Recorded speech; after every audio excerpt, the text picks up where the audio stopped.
वफाकी काबीना ने कंस्ट्रक्शन इंडस्ट्री के लिए मराआती पैकेज ऑर्डिनेंस की मंजूरी दे दी। ऑर्डिनेंस के तहत बिल्डर्स और डेवलपर्स जितना टैक्स अदा करेंगे उसका 10 गुना आमदन का क्रेडिट वसूल कर सकेंगे। ऑर्डिनेंस में कहा गया है कि इनकम टैक्स ऑर्डिनेंस 2001 में तरामीम की गई है, जिसके तहत बिल्डर्स और डेवलपर्स के लिए फिक्स टैक्स का निफाज किया गया है। फी मुरब्बा फीट या फी मुरब्बा गज की बुनियाद पर फिक्स टैक्स का निफाज किया गया।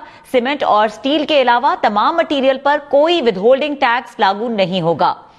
सर्विस की फराहमी पर विदहोल्डिंग टैक्स से इस्तिस्ना दिया गया है। ऑर्डिनेंस में कहा गया कि नया पाकिस्तान हाउसिंग अथॉरिटी के कम लागत वाले घरों के लिए टैक्स को 90% तक कम कर दिया गया है।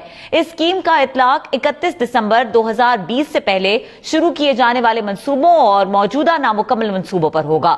नए और जारी मंसूबों को IRIS वेब पोर्टल के जरिए FBR में रजिस्टर्ड कराना होगा। जारी मंसूबों को अपनी तकमील की शरह के बारे में खुद बताना होगा।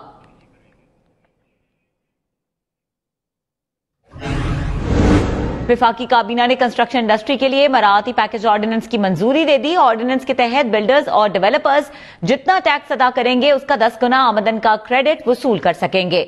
ऑर्डिनेंस में कहा गया है कि इनकम टैक्स ऑर्डिनेंस 2001 में तरामीम की गई हैं, जिसके तहत बिल्डर्स और डेवलपर्स के लिए फिक्स टैक्स का निफाज किया गया है।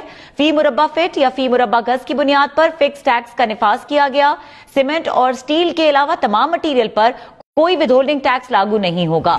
सर्विस की फराहमी पर विदहोल्डिंग टैक्स से इस्तिस्ना दिया गया है। ऑर्डिनेंस में कहा गया है कि नया पाकिस्तान हाउसिंग अथॉरिटी के कम लागत वाले घरों के लिए टैक्स को 90% तक कम कर दिया गया है। इस स्कीम का इतलाक 31 दिसंबर 2020 से पहले शुरू किए जाने वाले मंसूबों और मौजूदा नामुकम्मल मंसूबों पर होगा।